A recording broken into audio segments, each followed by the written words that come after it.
옷이 올라갔어요. 옷이 올라왔다고?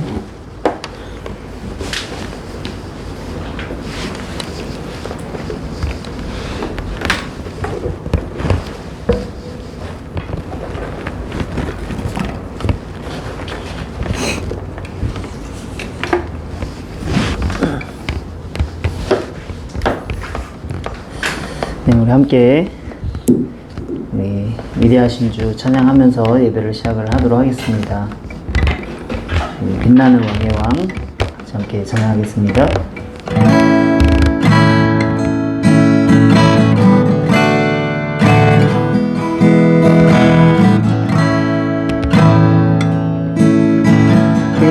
빛나는 왕의 왕 영광의 주님 온 땅 기뻐하라 온 땅 기뻐하라 광채의 옷 입고 어둠을 물리쳐 저 원수는 떠내 저 원수는 떠내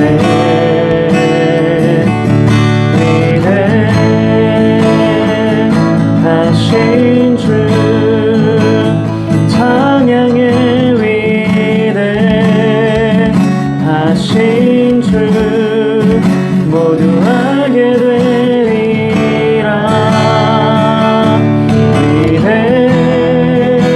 위대하신 주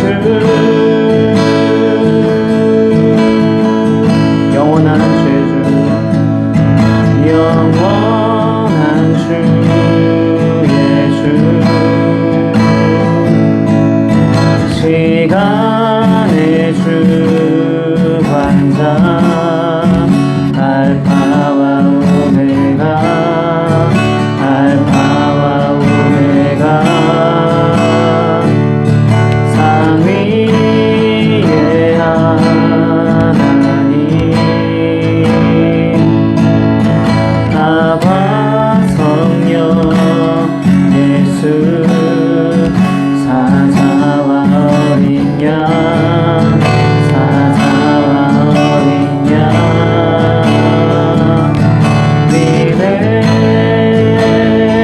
위대하신 주 찬양의 위대하신 주 모두 알게 되리라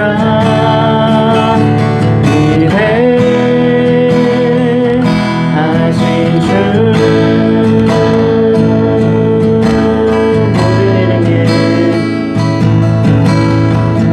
모든 이름 위에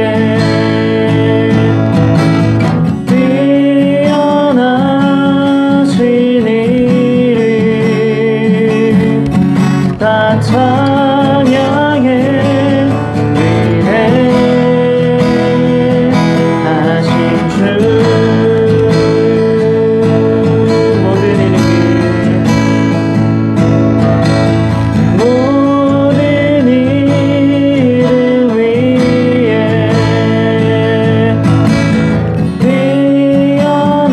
뛰어나신 이름 다 찬양해 위대하신 주 위대하신 주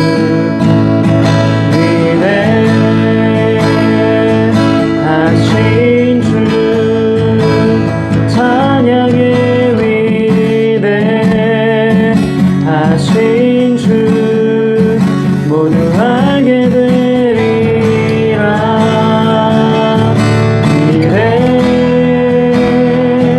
위대하신 주 한 번 더 위대하신 주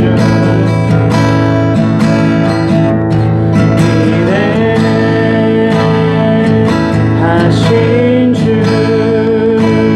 찬양의 위대하신 주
예배드리리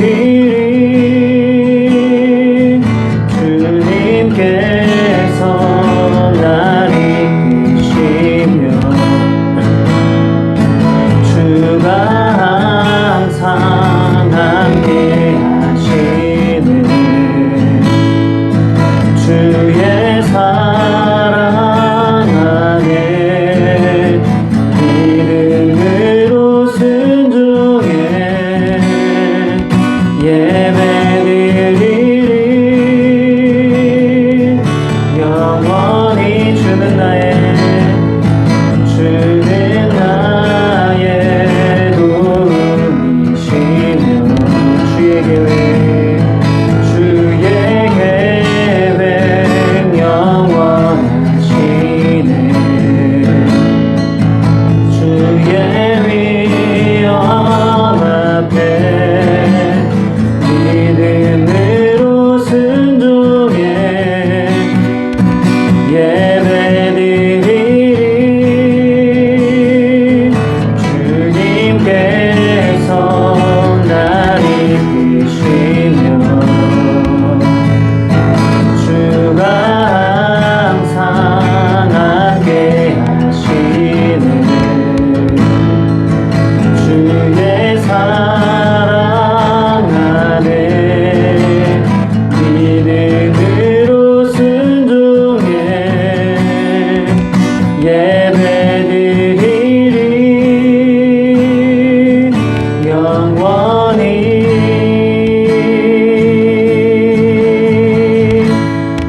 함께 기도하도록 하겠습니다. 제가 예배드릴 때 우리 마음이 정말 위대하시고 그 높으신 하나님께로 우리의 시선이 향할 수 있도록 하나님의 그 단단하신 그 크신 그 위엄 앞에서 정말 우리 마음이 더 안전해지고 또 안정감을 얻고 하나님의 그 크심 앞에서 정말 힘을 얻는 정말 그런 예배 시간이 될 수 있게 해달라고 다 같이 예배를 위해서 또 우리의 마음을 놓고 함께 기도하도록 하겠습니다. 기도하겠습니다.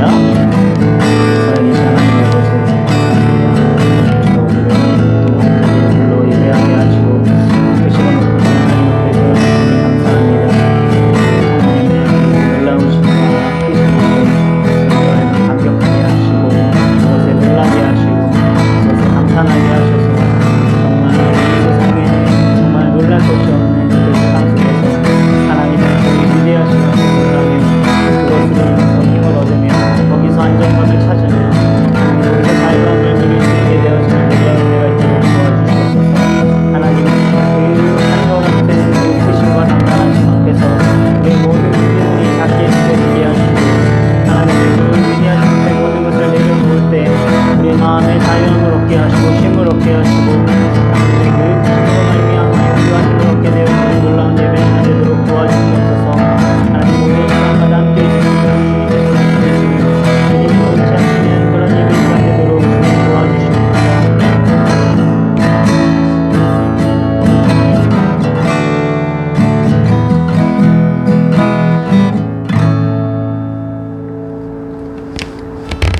전능하사 천지를 만드신 하나님 아버지를 내가 믿사오며 그 외아들 우리 주 예수 그리스도를 믿사오니 이는 성령으로 잉태하사 동정녀 마리아에게 나시고 본디오 빌라도에게 고난을 받으사 십자가에 못 박혀 죽으시고 장사한 지 사흘 만에 죽은 자 가운데서 다시 살아나시며 하늘에 오르사 전능하신 하나님 우편에 앉아 계시다가 저희로서 산자와 죽은 자를 심판하러 오시리라.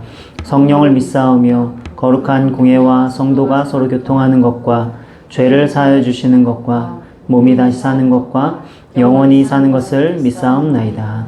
아멘.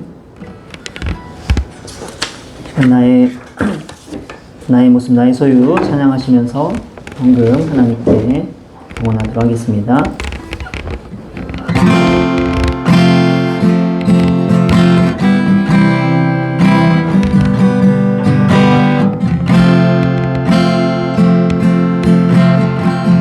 나의 모습 나의 소유 주님 앞에 모두 드립니다. 모든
사랑의 하나님 아버지 은혜를 감사합니다. 오늘도 우리를 주의 전으로 부르시고 하나님을 예배하게 하시니 감사합니다. 하나님 앞에 나아올 때 하나님이 베푸신 은혜와 사랑 기억하여 준비하여 하나님께 헌금을 또 드립니다. 하나님을 향한 우리의 마음과 또 우리의 사랑을 담아 감사를 담아 하나님께 드릴 때 이 물질이 하나님을 향한 우리 자신의 고백이 될 수 있게 도와주시고 또한 우리 자신을 하나님께 거룩한 산 제물로 드리기로 또 다짐하는 그러한 믿음의 표현되게 하여 주시옵소서. 드려진 헌금이 주님 나라와 또 하나님의 영광을 위해 복음을 위해서 사용되는 귀한 축복의 통로가 될 수 있도록 그렇게 사용하여 주시옵소서. 이 시간 하나님의 말씀을 듣습니다. 말씀 속에서 하나님의 놀라우심과 하나님의 위대하심을 발견하게 하시고 그것에 감탄하게 하시고 그것에 놀라게 하시고 하나님의 그 놀라우심 앞에 우리가 우리의 모든 것을 내려놓을 때 그 안에서 자유하게 하시며 또 쉼을 얻게 하시고 용기와 희망을 얻게 되는 일이 일어나도록 역사하여 주시옵소서. 모든 것 모든 시간 주님께 맡겨드리오며 모든 말씀 예수님의 이름으로 기도합니다.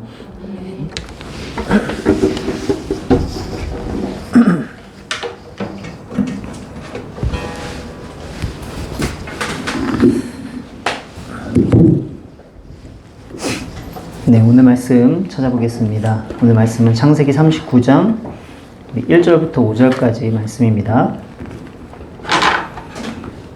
창세기 39장 1절부터 5절.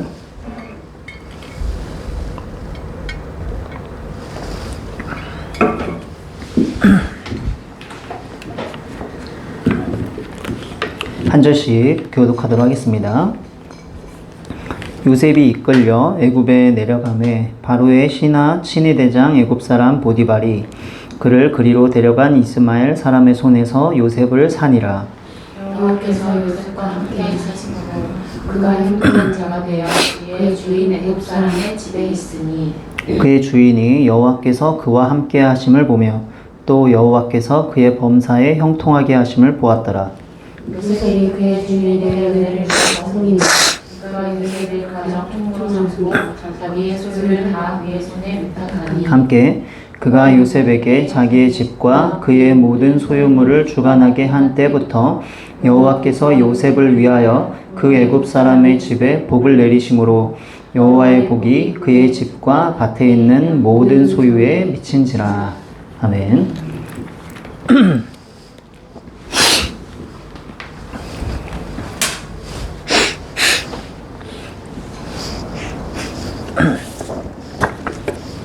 네, 지난주에 그 요셉의 어린 시절을 살펴보면서 요셉이 우리에게 그 늘 호감형의 그 어떤 인상을 이렇게 주지만 성경이 요셉을 처음 소개하는 그 첫 모습을 보면은 요셉이 뭐 처음부터 뭐 그렇게 괜찮은 사람은 아니었다.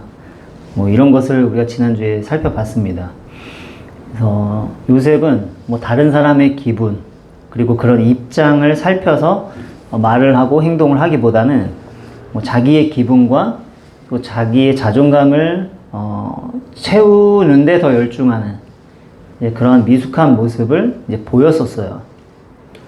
그래서 그게 뭐 사춘기여서 이제 그런 것도 분명히 있었겠죠.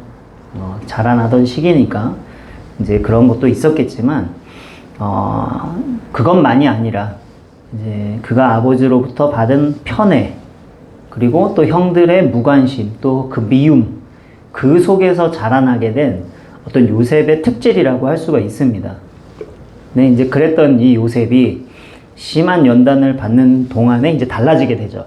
그래서 지난주에는 이렇게 요셉의 못난 모습을 좀 말씀드렸으니까 오늘은 그래도 좀 이제 좋은 면을 이제 말씀드리려고 하는데 요셉은 사실은 이 좋은 면이 훨씬 더 크다고 할 수 있어요. 보면 성경의 이렇게 묘사들을 보면 그래서 성경에 우리에게 감동을 주는 사람들이 많이 나오지만 요셉은 그 중에서도 특히 우리에게 아주 정말 향기로운 사람처럼 느껴집니다.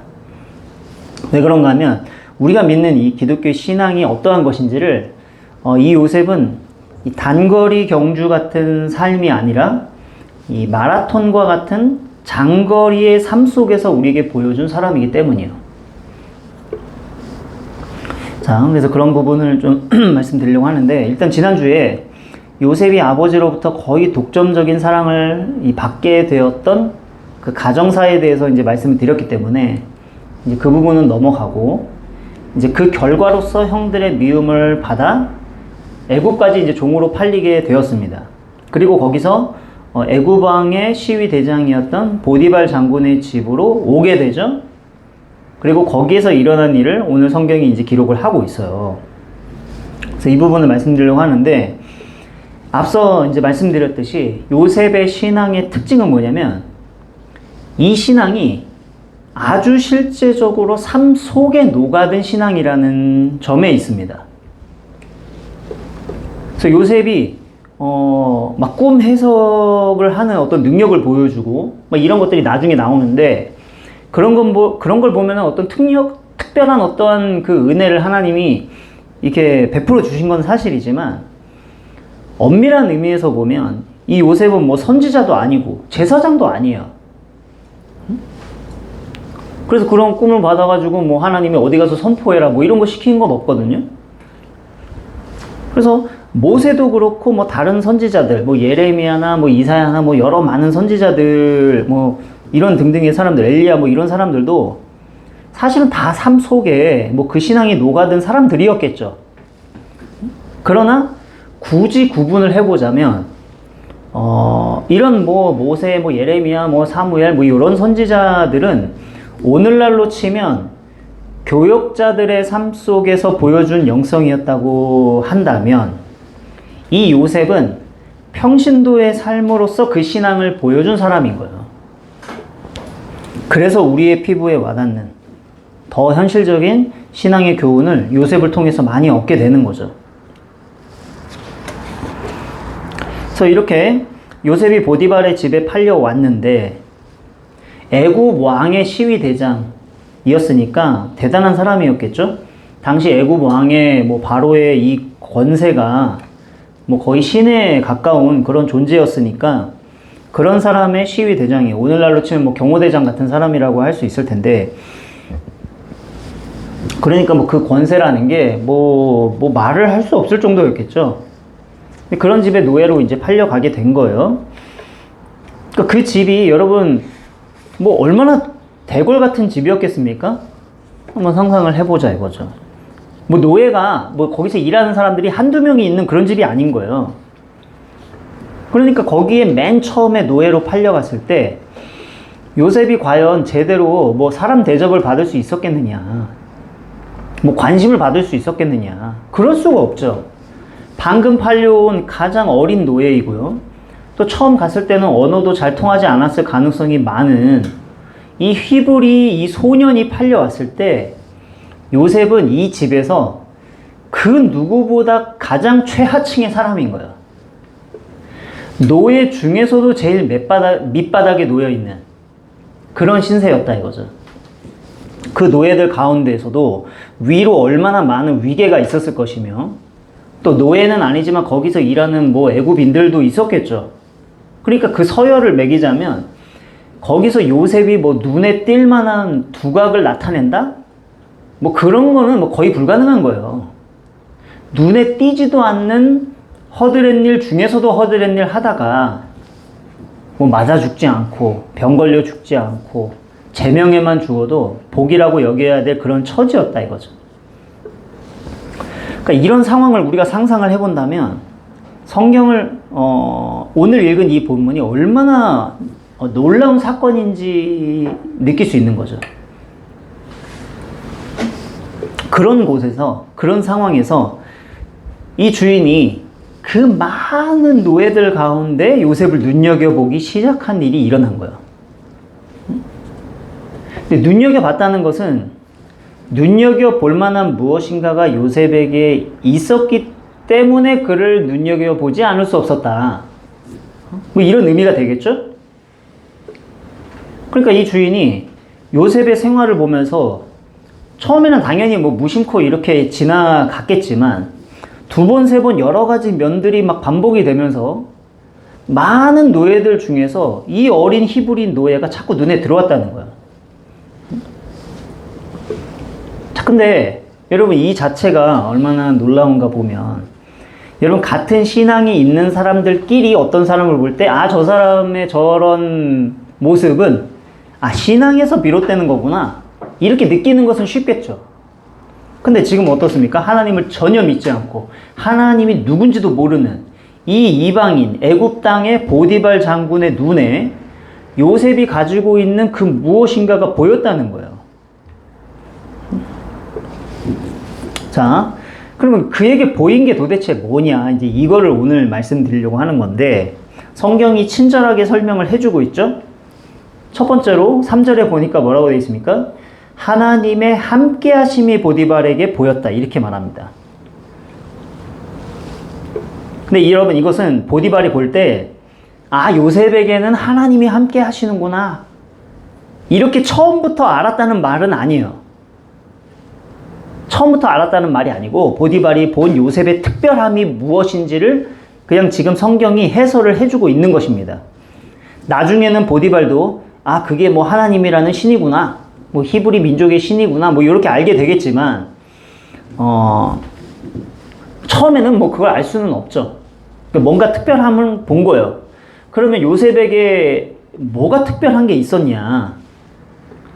성경이 친절하게 말은 하고 있지만 또 구체적이지는 않아요. 그래서 성경이 그게 뭐였는지는 말을 안 해주니까 모르는데, 그래도 뭐 짐작을 해볼 수는 있겠죠. 요셉이라는 저 노예의 생각, 저 노예의 태도, 그의 말, 또 그에게 일어나는 어떤 일들, 이런 것들을 보니까 아, 저 사람은 혼자 그저 타향에 팔려온 노예가 아니라 여호와라 이름하는 어떤 신이 함께하는 사람이구나, 이런 인식을 갖게 됐다는 거죠.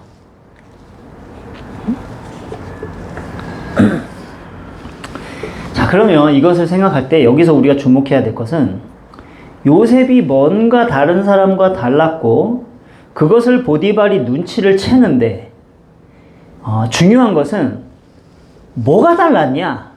사실 여기에 있다기보다는 그 다른 점을 보디발이 어떻게 눈치를 챘을까 하는 데 있어요. 그걸 어떻게 알았을까? 뭐가 달랐냐 보다는, 성경이 그걸 말을 안 합니다.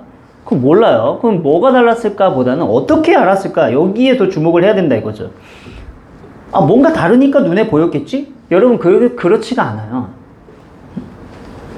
앞서 말씀드렸듯이 수많은 노예들이 있다고 했고 최하층에 있고, 보디발과 뭐 이렇게 안면을 트거나 뭐 마주치거나 서로 뭐 연관이 돼서 어떤 일을 한다거나 하는 것은 뭐 이렇게 거의 가능성이 없는 위치에 있는 요셉입니다. 근데 어떻게 보디발이 그걸 알았을까?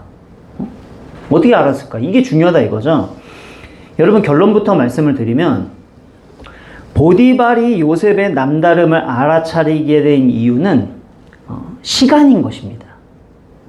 시간이에요. 무슨 소리냐면 요셉의 남다름을 신앙도 없는 보디발이 알아차리게 되는 데는 오랜 시간이 필요했다는 것입니다. 오늘 본문이 1절에서 요셉이 노예로 팔려가자마자 뭐 2절, 3절에 뭐 보디발이 요셉에게 하나님이 함께 하심을 보게 됐다 뭐 이렇게 써 있으니까 그냥 바로바로 막 보디발이 막 요셉을 데려가자마자 막 요셉을 주목해 본 것처럼 느낄 수 있는데 그렇지 않다 이거죠. 여기엔 수많은 생략이 들어간 거예요, 성경은. 그래서 여러분, 여기서 우리가 요셉을 통해 얻게 되는 우리 그리스도인의 삶에 있어서 아주 중요한 교훈을 얻게 되는 거죠. 사람들이 뭐 우리가 그리스도인이라는 것을 아는 데 있어서 뭐 한 번 정도 뭐 의로운 일을 할 경우에는 뭐 저 친구 제법이네 뭐 그냥 그러고 끝납니다. 그리고 또 어떤 뭐 불의한 일을 보면서 막 그냥 지나치지 않고 그 상황을 어떻게든 이제 바르게 하려고 애를 쓰는 모습을 보면 이 사람은 정말 정신이 똑바로 박혀 있구나 뭐 생각할 거고, 그런 상황을 뭐 두 번, 세 번 뭐 이렇게 뭐 계속 되풀이하면 야, 이 사람은 정말 이런 일에 있어서 정말 진실한 사람이구나 그렇게 느낄 건데, 여러분, 그것도 그 정도로 사실은 끝나는 거예요. 그러니까 어떤 특별한 사건이나 어떤 상황에서 남들과 비교될 만한 어떤 뭐 영웅적인 일을 택하는 것도 중요하지만 더 중요한 건 뭐냐면 오랜 시간 속에서 그 사람이 살아가는 삶의 방식과 태도가 하나님을 모르는 사람들이 살아가는 것과는 다른 그런 삶을 살아가고 그러한 인생을 쭉 실로 이어보니까 그것이 한 번에 우발적이거나 어떤 특별한 결심에서 나오는 것이 아니라 나름대로 거기에는 이 사람으로 하여금 그렇게 살게 하는 분명한 원칙이 서 있음을 보게 되는 것입니다. 즉 오랫동안 그 사람을 두고 보니까 그의 분노, 그의 기쁨, 이러한 그 사람의 감정뿐만 아니라 그 사람의 목표, 삶의 방식, 그 사람의 말과 처세술 이런 것에 있어서 분명한 어떤 일관성이 있더라는 거죠.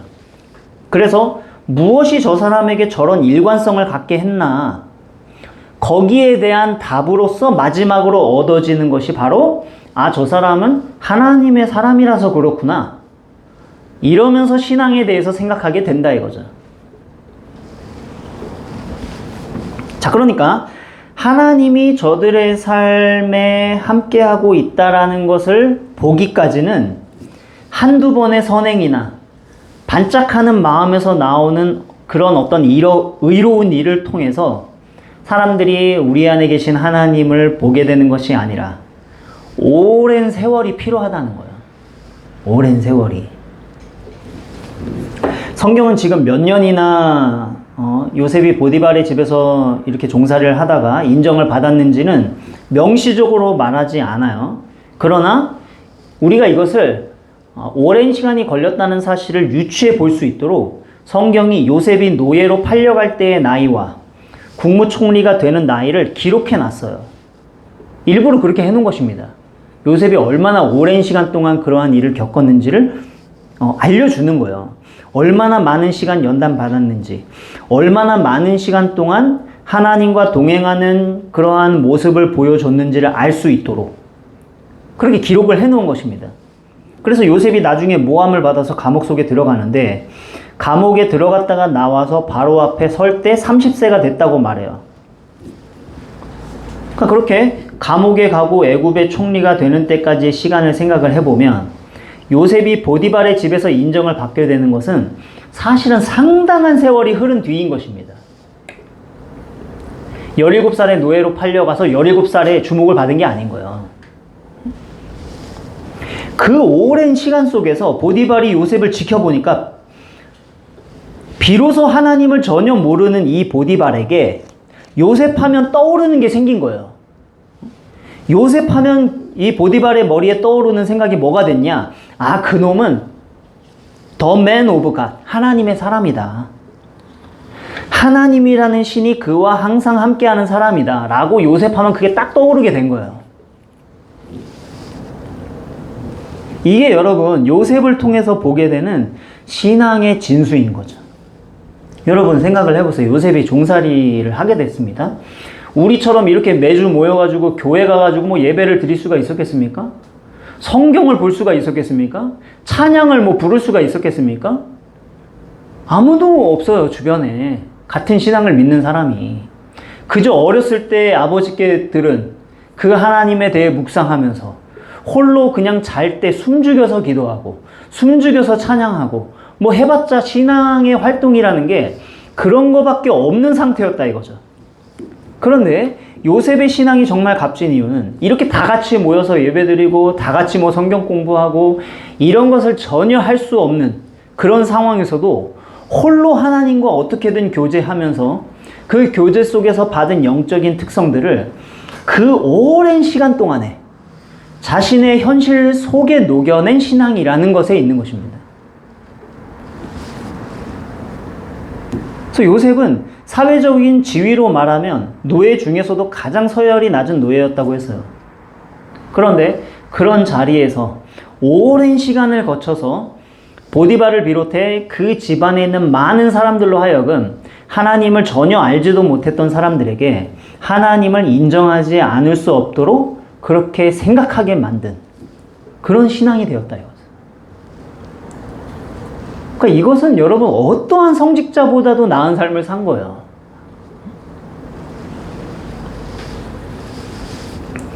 자, 그러면 여러분 조금 더 구체적으로 하나님이 함께 하심을 보았다 이렇게 돼 있는데, 하나님이 함께 하신다는 게 도대체 어떤 의미인가? 이 앞서 말씀드린 이 오랜 시간 속에서 녹여낸 신앙이라는 점을 염두에 두면서 좀 더 그 부분을 좀 더 이제 나아가 보면, 하나님이 함께 하신다는 것이 성경에서 어떤 의미인가 할 때 히브리 말로 히트 할라크 이렇게 돼 있는데, 아무한테나 이렇게 하나님과 동행한 사람, 하나님이 함께한 사람 이렇게 성경이 아무한테나 이렇게 쓰지 않습니다.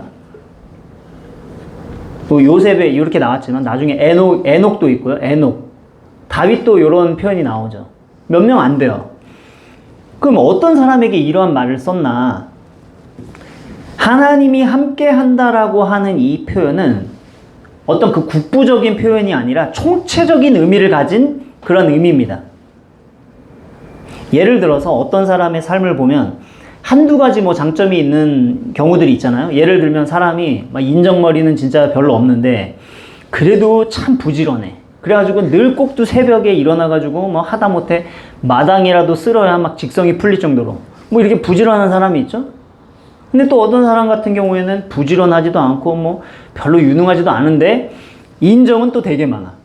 그래가지고 불쌍한 사람 보면은 막 그저 막 자기 있는 거 없는 거 막 다 퍼주고 싶어 하고, 자기 돈이 없으면 남의 집에서 막 꿔서 쌀을 가져다 줘야 막 직성 풀리는 뭐 이런 성격을 가진 사람도 있죠.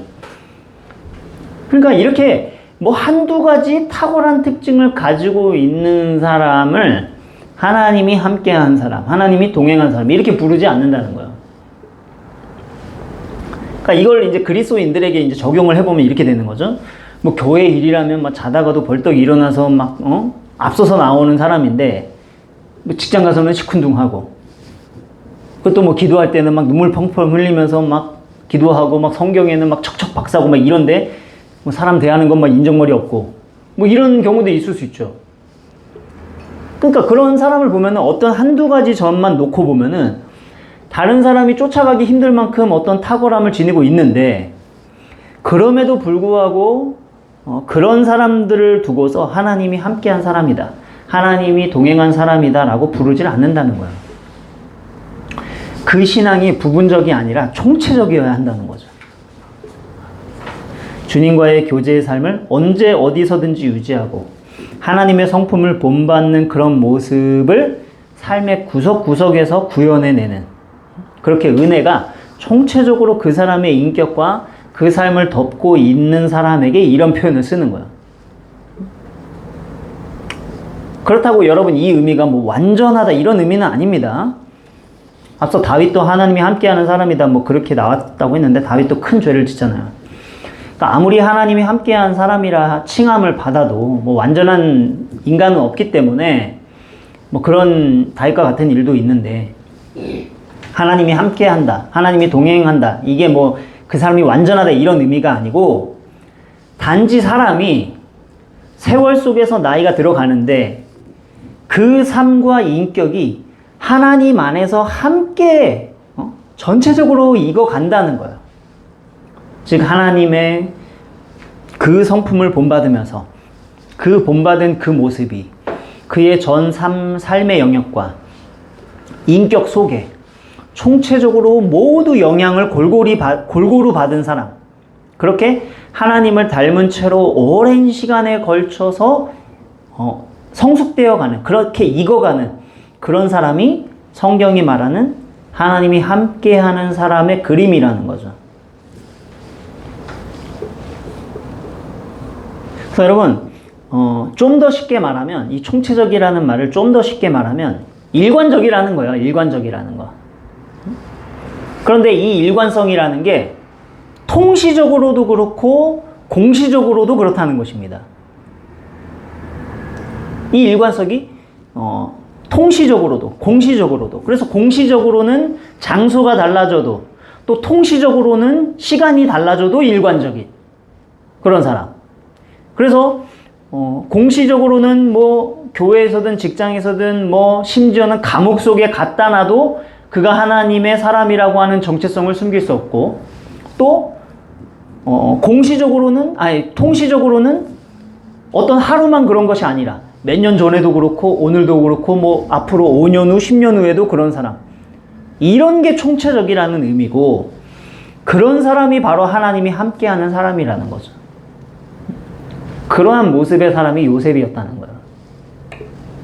그러니까 요셉은 보디발의 집에 있어도 감옥에 가도 그 모습 그대로죠. 어디다 갖다 놔도.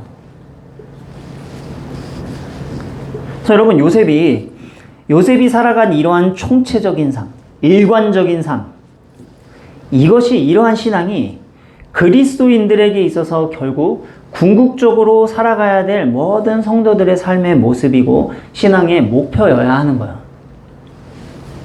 모든 성도들의 신앙의 목표가 이러한 모습이 되는 것이라면, 여러분, 세상에 있는 사람들이, 그리스도인들이 뭐 교회 가고 예배 드리고 뭐 이렇게 은혜 받고 하는 것을 뭐 조롱할 리가 있겠습니까?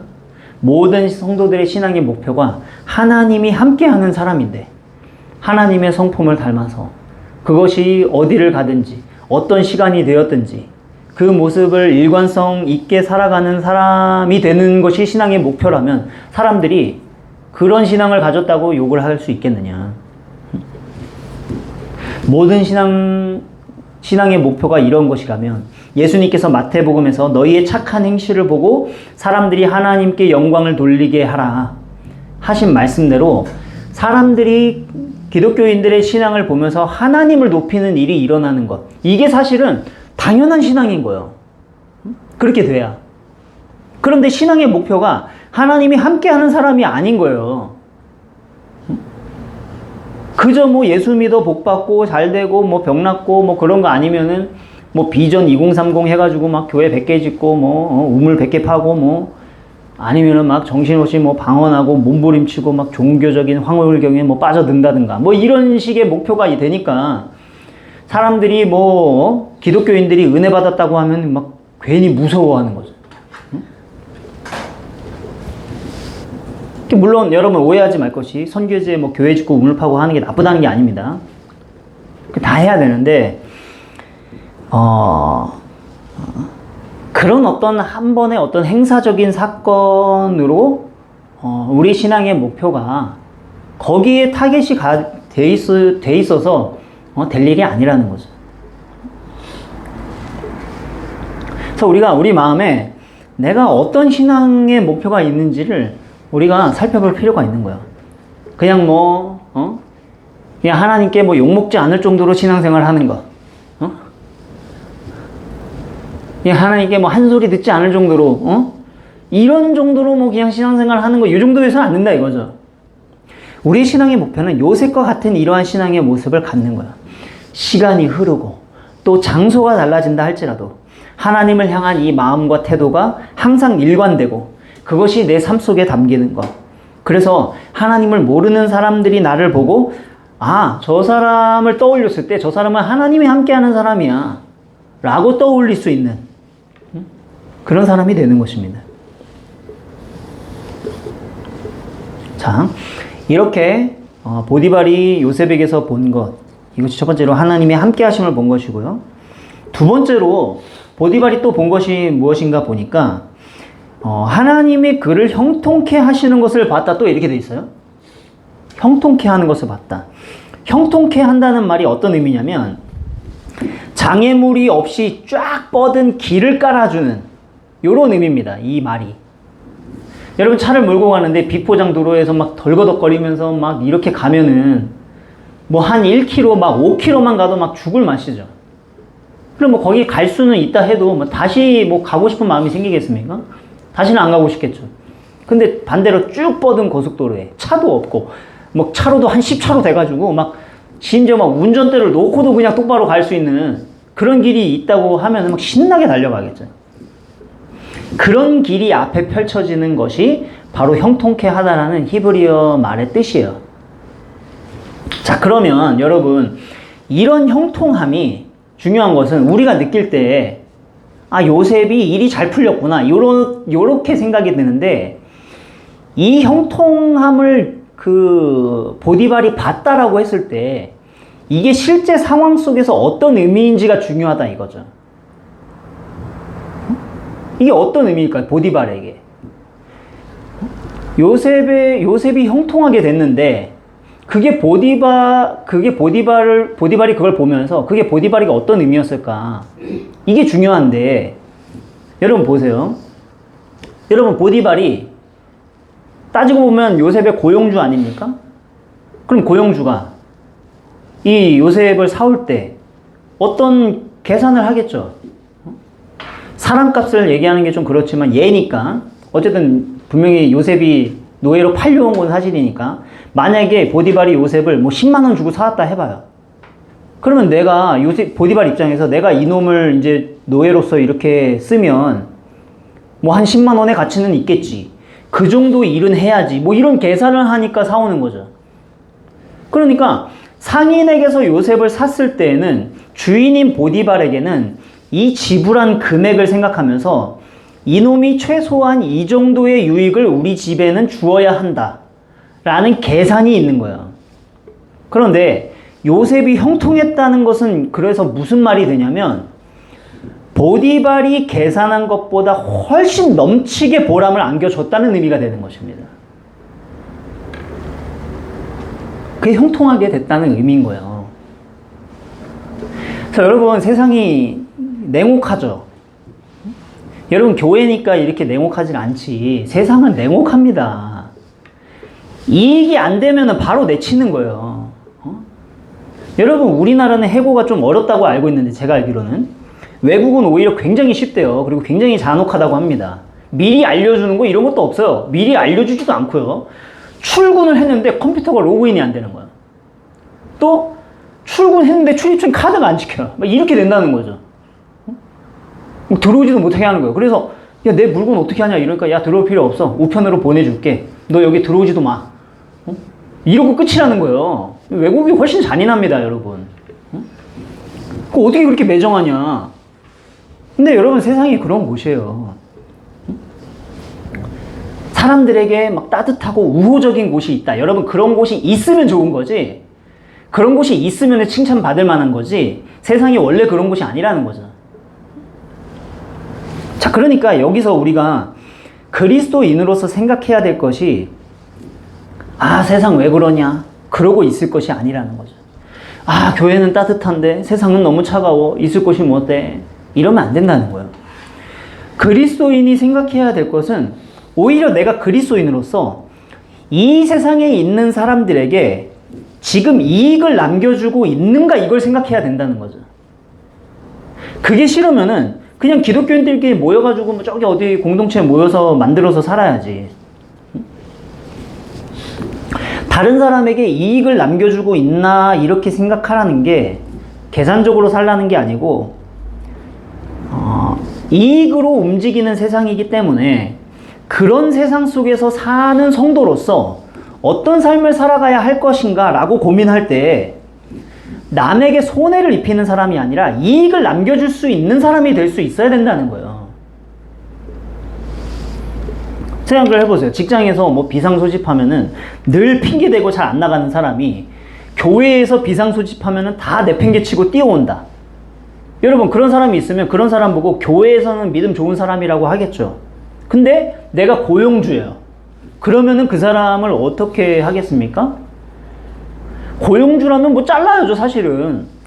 그 사람을 보고서 교회에서는 믿음이 좋다라고 하는데 그 좋은 믿음이 이 고용주 입장에서는 하나도 이익이 안 되고 오히려 손해만 입히는데 그 좋은 믿음이라는 게 이 사장한테는 아무 의미가 없는 거예요. 아무 의미가 없어요. 그러면 여러분 그 믿음은 거품이라 이거죠. 거품인 거예요. 버블인 거예요. 터져버리는 거예요. 보디발이 요셉을 보면서 주목하지 않을 수 없었던 것. 여러분 우리가 생각할 때는 처음부터 요셉의 말과 행동의 남다름, 어떤 그 도덕성, 뭔가 착실함, 성실함 뭐 요런 게 보디발을 감동시켰겠지. 요런 생각을 하는데 그런 면도 분명히 뭐 보이긴 했겠지만 그렇게 보는 것은 아주 나이브한 접근이에요. 보디발이 요셉을 주목하게 된 것은 이놈이 나에게 아주 유익을 주는 사람인 거예요. 하나님이 함께한다 이런 것은 나중에 아는 거고, 얘가 아주 도덕적이구나 뭐 이런 거는 또 나중에 아는 거고, 처음에 볼 때는 요셉에게 뭘 시키기만 하면 너무나 도움이 많이 되는 거야. 10만 원 주고 사왔는데 10만 원 어치만 해도 되는데 100만 원어치 이익을 남겨주는 거야. 그러니까 보디발에게 요셉이 점점 더 소중한 사람이 되어가는 거죠. 그러다가 이 사람은 하나님이 형통하게 하는 사람이구나, 성경의 표현식으로 하면 이렇게 느끼게 되는 거죠. 그런 점에서 여러분, 우리가 다른 사람에게 이익을 주는 것이 너무나 중요한 거예요. 우리가 믿는 신앙의 내용, 즉 기독교 교리 자체가 싫어가지고, 교회를 싫어하고 우리를 미워하는 것에 대해서는 우리가 어쩔 수가 없어요. 거기에는 또 우리의 책임이 없습니다. 그러나 그런 거 외에 우리가 다른 이들에게 이익이 되지 못하고 오히려 손해만 입혀가지고 욕을 먹는 것은 문제인 거죠. 그건 책임을 져야 되는 거예요. 왜냐하면 욕먹어서 본인 평판이 안 좋아지는 것도 문제지만, 그렇게 되면은 다른 사람들이 우리를 보고 하나님을 생각할 단계까지 아예 가지도 못하기 때문인 거죠. 거기엔 책임이 있는 거예요. 그러니까 예수님을 믿었으면 주변 사람들에게 어떻게든 이익이 되는 사람이 돼야 되는 거예요.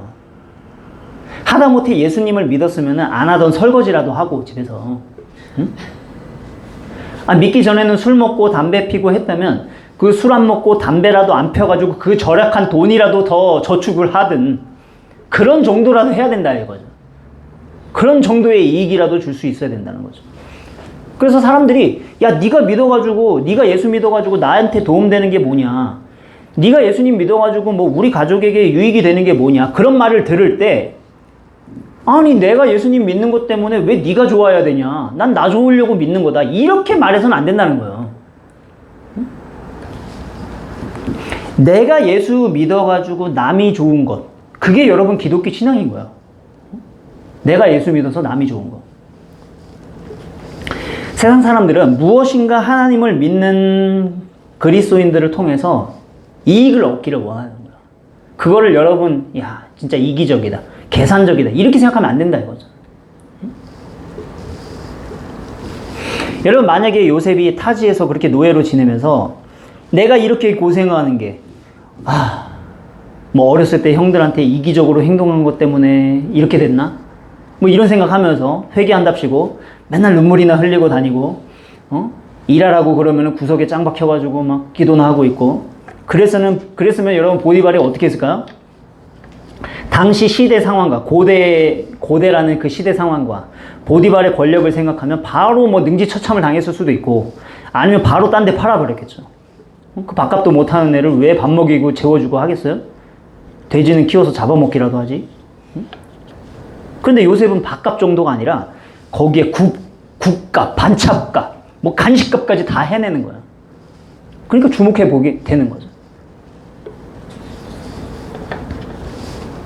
자, 그런데 여기서 한 가지 더 이제 잊지 말아야 될 더 근원적인 내용은, 그렇게 요셉이 할 수 있었던 궁극적인 이유를 성경이 뭐라고 말을 하고 있는가 하면, 요셉이 보디발에게 이익을 남겨줄 수 있었던 그 이유를 성경이 표현하기를 하나님이 그를 형통케 하셨기 때문이다 라고 말하고 있다는 거예요.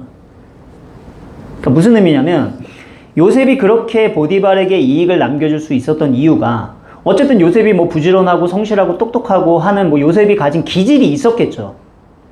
그러나 여러분, 뭐 머리 좋은 사람이라고 다 사업에 성공합니까? 성실하다고 해가지고 다 돈을 모읍니까? 그것도 아니죠. 충성스럽다고 해가지고 다 높은 자리에 오르는 것도 아니고, 뭐 운동 능력이 뛰어나다고 다 슈퍼스타 되는 게 아니에요. 그러니까 어떤 좋은 기질이 있다고 해가지고 다 그게 좋은 결과로 이어지는 게 아니라는 거죠. 그러니까 마찬가지인 거예요. 요셉이 신앙에서 우러나오는 어떤 그런 기질과 태도와 삶의 방식이 남다르고 올바랐겠지만, 그의 모든 됨됨이가 보디발의 집에 유익이 되었던 이유는 하나님이 그를 형통하게 해주셨기 때문이라는 것입니다. 하나님이 길을 열어주셨기 때문이라는 거예요. 그것도 한두 번이 아니라 두 번, 세 번. 그 정도가 아니라 그 오랜 시간 속에서 계속 보니까 그때 보디발의 마음에 이 사람이 비록 노예이지만 보통 사람이 아니구나. 내가 그의 신앙을 다 이해할 수는 없지만 어쨌든 그의 신이 그를 도와주고 있고 그게 나한테는 놀라운 복이구나. 이 요셉이 나에게는 복덩어리구나. 이걸 느끼고 이 노예를 자기 집에 총무로까지 삼은 거야.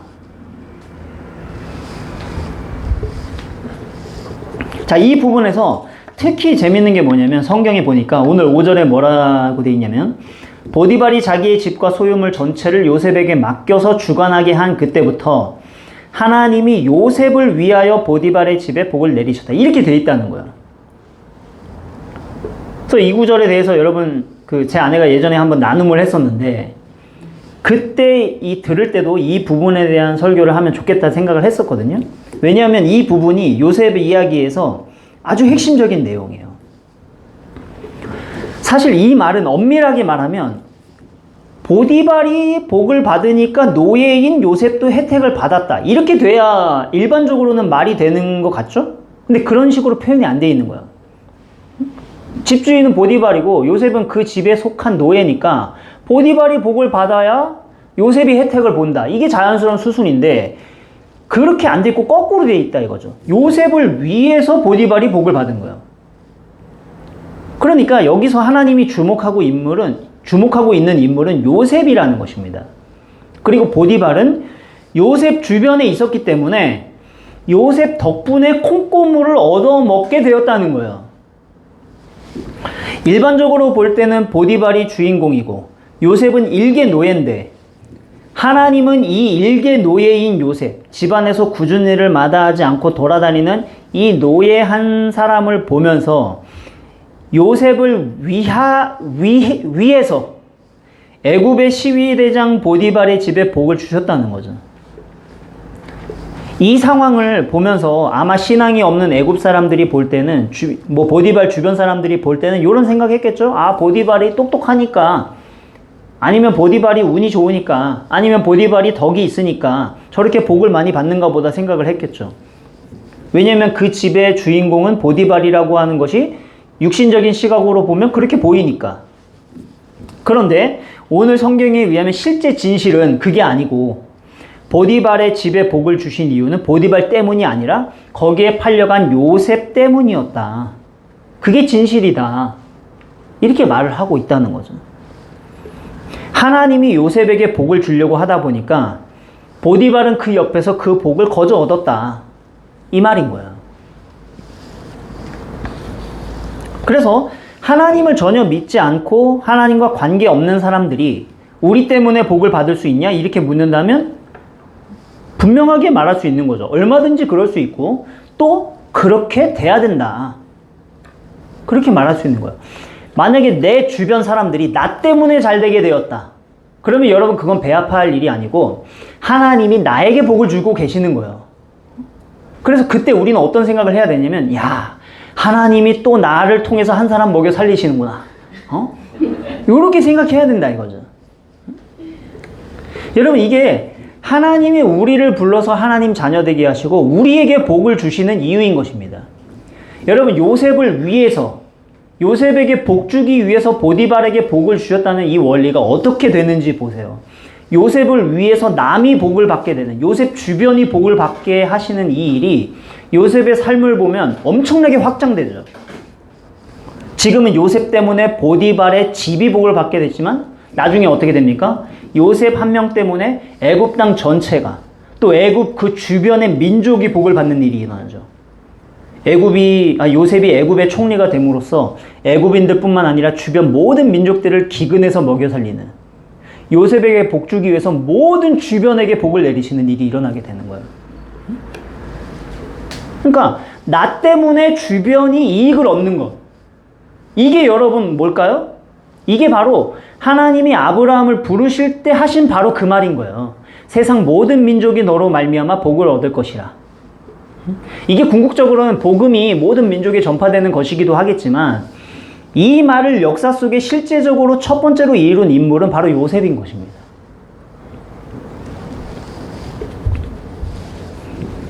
그래서 여러분 이러한 모든 역사의 전개 과정을 보면 보디발은 일반적으로 세상적으로 볼 때는 요셉에 비하면 엄청난 권세를 누리고 있는 주인공처럼 보이지만 하나님의 무대에서는 요셉이 주연 배우인 거예요. 보디발은 조연인 것입니다. 마찬가지로 여러분 우리가 이 세상에서 살아갈 때 어쨌든 각자 다 나름대로 어떤 위치에 있고 어떤 자리에 있게 되는데 우리보다 훨씬 더 높고 훨씬 더 화려한 자리에 있는 사람들이 얼마든지 있을 수 있죠. 그러나 하나님의 시각에서 보면은 주인공은 우리들이지 그 화려한 자리에 가 있는 그 사람들이 아닌 거예요. 오히려 하나님이 우리를 복주기 위해서 그 주변의 사람들이 복을 얻고 있는, 또 반대로 우리가 없다면 우리 주변에 있는 어느 누구도 복을 누릴 수 없는 단역 배우들이라 이거죠. 그러니 여러분, 우리는 모두 다가 주인공 의식을 가지고 살 필요가 있는 거야. 하나님께서 우리를 하나님의 자녀로 부르시고 하나님의 역사에 동참시키셨다는 것은 하나님의 나라에 우리를 주인공으로 그렇게 캐스팅 하셨다는 의미인 것입니다. 여러분 인생 살면서 내가 주인공이다 이런 생각해 본 적 있습니까? 여러분 대부분 없죠. 저기 뭐 저 잘 나가는 사람들이나 뭐 주인공이지 뭐 나는 아닌 것 같은데 보통은 이런 생각을 하게 되지만 그렇지 않다는 거죠. 하나님 나라에서는 믿는 자들이 주인공인 거예요. 그러면 뭐 어떻게 모든 그리스도인들이 다 주인공일 수 있냐? 그럴 수 있죠. 왜냐하면 우리가 살아가는 삶의 무대가 다르니까. 우리가 각자 살아가는 삶의 무대가 다르니까 하나님이 우리를 세우시는 무대가 다른 거예요. 그래서 모두가 주인공일 수 있다 이거죠. 그런 점에서 신앙에 있는 사람과 없는 사람의 차이는 뭐냐면 자기 상황에 있어서 내가 항상 다른 사람의 덕을 입거나 끌려가는 엑스트라가 아니라 주인공이라는 의식을 갖고 있는 것입니다. 그게 하나님께서 우리를 자녀로 부르시고 우리에게 베풀어 주신 성도의 놀라운 지위인 거예요. 그런 지위를 갖고 있는 것입니다. 물론 그런 지위를 갖고 있기 때문에 책임도 있죠. 근데 그 책임이 다른 책임이 아니라 앞서 말씀드렸듯이 남에게 복을 주는 책임인 것입니다. 아까 이익을 남겨줘야 된다 이렇게 표현을 하는데 이익을 남겨준다 이러니까 자꾸 막 이렇게 계산적인 것 같고 그렇게 느껴지는데 남에게 복을 주는 책임인 거예요. 그러니까 나 때문에 다른 사람들이 복을 받을 수도 있고 아니면 아무것도 못 받을 수 있는 그런 책임. 남에게 복을 주는 책임. 얼마나 값지고 복된 책임입니까? 주인공이 여러분 이름값이 있으면 주변에 쉬고 있는 동료 배우들도 뭐 좀 같이 작품에 끼워주고 그럴 수도 있잖아요. 성도들에게는 그런 책임이 있다 이거죠. 여러분 요셉처럼 뭐 성경에 남을 만한 이런 엄청난 역사적인 일을 해야 주인공이 아닌 거예요. 우리는 모두 각자의 삶 속에서 각자의 무대에서 주인공으로 사는 것입니다. 그러니까 우리는 뭐 다른 사람이 좋은 간증을 하면은 야 간증 좋네 뭐 이러면서 있을 게 아니고 내 주변, 내 친구, 내 가족, 내 직장, 내가 어느 곳에 있든지 남을 복되게 하는 그런 주인공으로서 살아야 된다 이거. 그래서 맨날 뭐 우리 집은 누구 때문에 안 되네, 뭐 부모님 때문에 안 되네, 저 자식 때문에 안 되네. 이런 소리를 하는 것은 주인공 마인드가 아닌 거예요. 그거는 그 삶에 있어서 엑스트라로 지나가는 사람이 할 소리인 것입니다. 그래 우리 집에 어려움이 있고 뭐 그런 것이 현실이라 할지라도 그러나 이 집이 나 때문에 복을 받게 하겠다. 하나님이 나를 위하여 이 집에 복을 내리실 것이다. 이런 마음으로 살고 그것을 위해서 기도하면서 살아야 되는 거죠. 하나님이 나를 불러서 예수님 믿게 하시고 하나님 자녀 되게 하시고 하나님 나라의 하나님 역사의 주인공으로 삼아주신 이 놀라운 지위를 주시니 감사합니다. 하나님 나라와 그 역사의 주인공으로 맡겨주셨으니 나로 인해 내 주변에 이익이 되고 우리 집이 복을 받고 내가 다니는 회사가 잘 되고 내 주변이 복을 받는 일이 일어나도록 역사해 주십시오. 나를 위해 저들에게 복을 주셔서 남에게 복 주는 책임 다할 수 있게 해주십시오. 이렇게 기도하면서 살아야 된다 이거죠.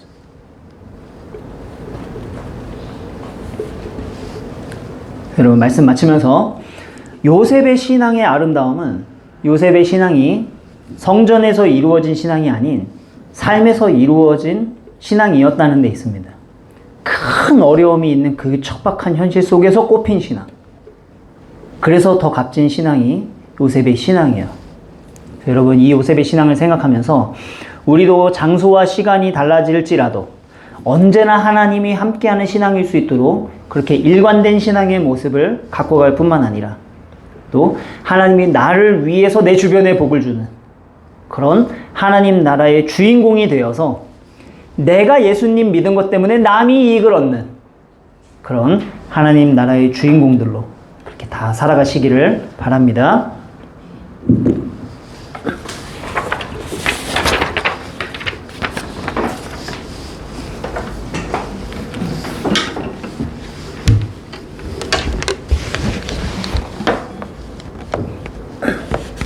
이 시간 우리 나를 통하여 이 찬양 같이 하시면서 또 기도하도록 하겠습니다.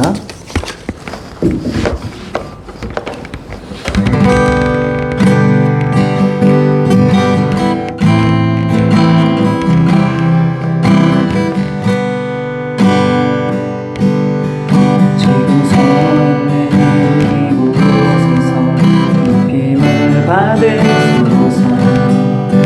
내가 받는 땅 주님의 땅이니 하늘이 주의 이름 높이 올리며 넓은 바다가 주를 노래해 모든 만물 주를 경배해 모든 입술 주를 찬양해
하겠습니다.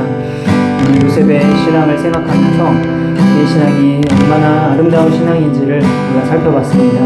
그의 신앙이 그저 성전에 갇혀있는 신앙이 아니라 그의 삶 속에서 꼽힌 신앙이었다는 것, 그리고 이 신앙의 모습이 시간이 흘러도 장소가 바뀌어도 늘 일관적인 그러한 총체적인 신앙의 모습이었다는 것을 생각하면서 우리의 모습도 하나님이 그렇게 함께 하시는 신앙이 되는 것이 나의 신앙의 목표가 될 수 있도록, 그래서 교회뿐만 아니라 장소가 달라져도 또 시간이 흘러도 하나님 앞에 늘 일관적인 그런 모습을 가지고 살아가는 그런 신앙 되게 해달라고 기도하시고, 또한 함께 기도할 것이 내가 예수님 믿은 것 때문에 주변이 복을 받는, 하나님이 요셉을 위하셔서 보디발에게 복을 주신 것, 바로 그 모습이 나의 신앙이 되어서 나도 나에게 복을 주시는 하나님의 은혜 때문에 내 주변의 사람들이 복을 받고 내 주변이 이익을 얻는 그런 신앙이 될 수 있도록 하나님 그러한 신앙의 주인공의 마음을 가지고 살아가게 하시고,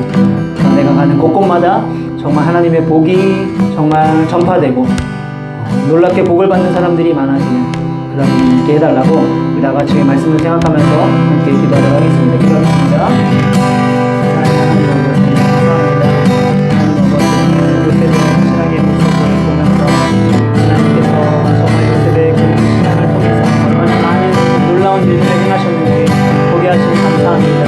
하나님, 우리가 정말 믿는 신앙의 그 모습이, 그 목표가 정말 하나님이 함께 하시는 사람이었던 요셉처럼 그런 신앙의 모습을 갖는 것이 우리의 신앙의 목표가 되게 하여 주셔서, 그래서 정말 우리 신앙이 정말 일부분이 아니라 정말 총체적인 모습으로 그렇게 세워져 가는 신앙 되기를 원합니다. 하나님께서, 하나님 아버지께서 우리에게 베풀어주신 놀라우신 은혜가 정말로 그저 어느 한 곳에만 머물러 있는 신앙이 아니라 정말 장소가 바뀌고 또 시간이 흐른다 할지라도 하나님이 언제나 일관적이고 언제나 충실해질 수 있는 그런 모습일 수 있도록 주님 도와주시옵소서.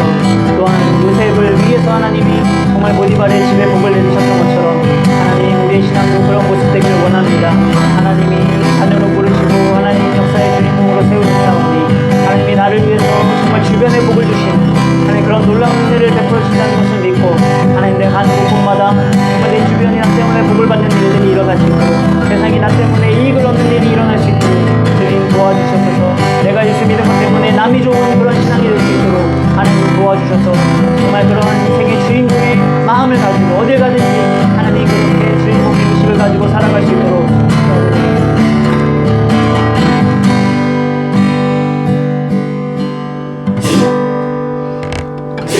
사랑의 하나님 아버지, 네 감사합니다. 하나님께서 우리를 정말 하나님의 자녀라는 놀라운 지위로 부르시고 하나님의 은혜 가운데 살게 하시니 감사합니다.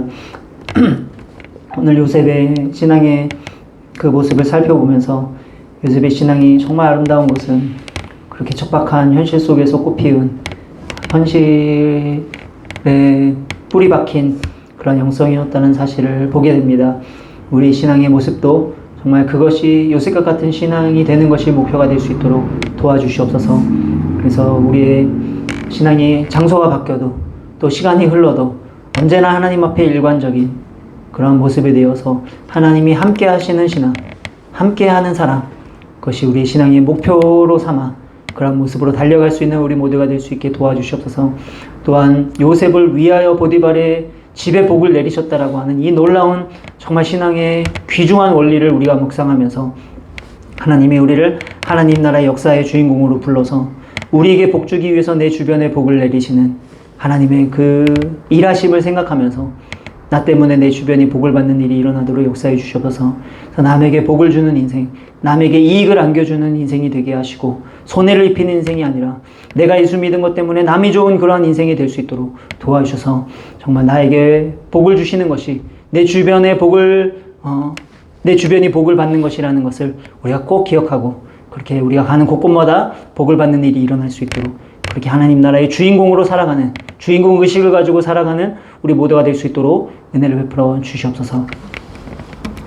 지금은 우리 주 예수 그리스도의 은혜와 하나님의 사랑과 성령의 교통하심이 요셉 같은 신앙을 목표로 삼아 그렇게 신앙생활 할 뿐만 아니라 또한 요셉을 위해서 보디발의 집에 복을 내리신 너로 말미암아 세상 민족이 복을 얻게 하실 것이다라고 말씀하신 그 하나님의 약속이 이루어진 것을 보면서 우리도 가는 곳곳마다 요셉처럼 나 때문에 주변이 복을 받는 그러한 신앙의 모습을 꿈꾸며 그렇게 살기로 다짐하는 우리 모든 성도들 머리 위에 지금으로부터 영원토록 함께 있을지어다.